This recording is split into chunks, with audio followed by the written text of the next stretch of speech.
प्लॅटफॉर्मवर गर्दी होती. लोक आपापल्या मंजिलीकडे धावत होते.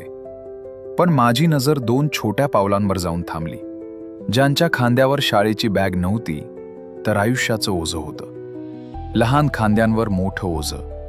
हीच आहे आयुष्याची खरी गोष्ट. जिथे काही मुलं खेळण्यांशी खेळतात, तिथे काही मुलं आयुष्याशी झुंज देतात. हे निरागस हात अजून पुस्तकांचे हक्कदार होते, पण परिस्थितीनं त्यांना ओझं उचलायला भाग पाडलं. गरिबी वय पाहत नाही. बालपणही जबाबदाऱ्यांमध्ये हरवून जातं. या पावलांमध्ये थकवा नाही, तर मजबुरी लपलेली आहे. बालपण की ओझं? स्वप्न लहान नाहीत, परिस्थिती मोठी आहे. आयुष्यानं यांना खूप लवकर मोठं केलं. काही मुलं स्वप्न घेऊन शाळेत जातात आणि काही मुलं मजबुरी घेऊन रस्त्यावर.